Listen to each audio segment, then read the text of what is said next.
សួស្តីពុកម៉ែបងប្អូនថ្ងៃនេះទំនេរក៏បបួលគ្រួសារទៅលេងនៅទឹកស្ទឹងបងប្អូនតិចបងប្អូនណាខាងនេះហើយណាមួយកូនចំទៅលេងទៀតផងបងប្អូនបាទជិះមកស្រាប់តែជួបណាមីតំបន់មួយបងប្អូនជួបមីតំបន់ណាបងប្អូនឃើញមីតំបន់ខៀវស្ងាត់ហ្នឹងជិះមកមើលផងមីអើយព្រោះអីតំបន់ខែភាសាខែភ្លៀងគឺយើងមើលឃើញណានេះបងប្អូនឃើញព្រោះខ្ញុំជិះមកវិញបកមកវិញបងប្អូនជិះមកបកមកវិញមកតែសំណាងហ្នឹងខ្ញុំកិច្ចទាន់បងប្អូនណាឃើញទឹកជាក់ល្អបងប្អូនអូគាត់ចុះទៅមកតែជាក់មែនតើបងប្អូនបាទទឹកស្ទឹងគឺល្អបងប្អូនអើយមិនថាហូបមិនថាយើងងូតលេងសប្បាយបងប្អូនជួបជុំគ្រួសារបងប្អូនសប្បាយមែនតើនេះខ្ញុំមកគឺអត់មានមនុស្សទេមកខ្ញុំចេះតែមកជូនកូនមកផងហើយនឹងណាមួយខ្ញុំ stress អញ្ចឹង stress នៅផ្ទះ stress អត់មានអីធ្វើអញ្ចឹងយើងក៏ធៀបបបួលប៉ុនកូនមកលេងទៅហ្នឹងហើយយើងក៏ដាក់របស់យើងប្រចាំតកុំយើងនេះដាក់ចាក់តិចមកមានអីរួមបន្តិចតែតើបងប្អូន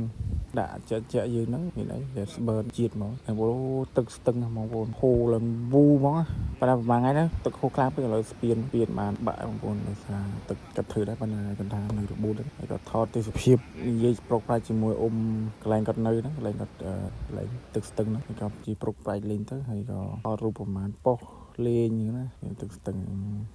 គាត់ឃើញទឹកស្ទឹងបងប្អូនអើយខ្ញុំមានអារម្មណ៍ថាសប្បាយចិត្តស្រឡះក្នុងខ្លួនហ្មងបាទខួរក្បាលយើងគិតថាអារម្មណ៍ស្រស់ស្រាយសប្បាយអត់បោកស្មានជារឿងការងារទេហ្នឹងហើយបើយើងស្គាល់យើងការងារក៏អត់កើតដែរឥឡូវបងប្អូនខ្ញុំជិះត្រឡប់មកផ្ទះវិញហើយដោយសារតែ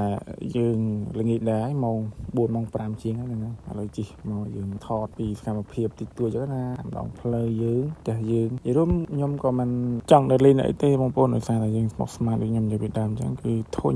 ចង់រំសាយដើរលេងចឹងណាគ្រួសារដែលយើងយូរយើងមកផ្ទះម្ដងចឹងណាបងប្អូនយូរមកផ្ទះម្ដងយើងដើរលេងខ្លះទៅ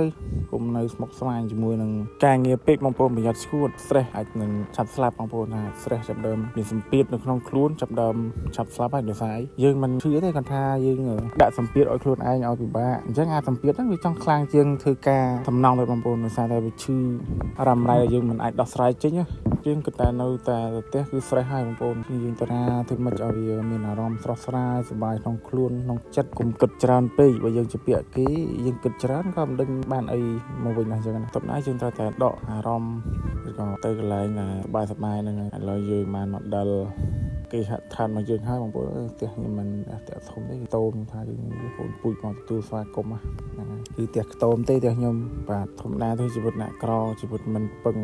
បងប្អូនពុកម៉ែសំខាន់យើងរកខ្លួនឯងបានប្រហែលប៉ុណ្ណឹងហ្នឹងហើយអូកូនពូជអើនឹកដល់បាត់មួយថ្ងៃសោះនឹកបងប្អូនអើយនឹកមែនតើកូនពូជរបស់ខ្ញុំគឺអាសញ្ញាថាអាកូនតូតែប៉ាវាទេនឹកមែនតើបងប្អូនឡើយអត់មានអីបងប្អូនយើងក៏ណាថតពីសកម្មភាពពីកន្លែងផ្ទះយើងមិនអត់មានទេខ្ញុំថាដូច5គឺគ្រួសារខ្ញុំគឺខ្ញុំរត់ឲ្យបាត់ដៃដទីទេខ្ញុំអត់ទៅខ្ចីគេឬក៏អត់ទៅឲ្យអ្នកឲ្យជួយអីដែរគឺខ្ញុំរត់តែខ្លួនឯងខ្ញុំទេខ្ញុំរត់ប្រហែលហូបប៉ុណ្ណឹងអញ្ចឹងវីដេអូនេះក៏មានតែប៉ុណ្ណឹងដែរបងប្អូនបាទសូមអរគុណ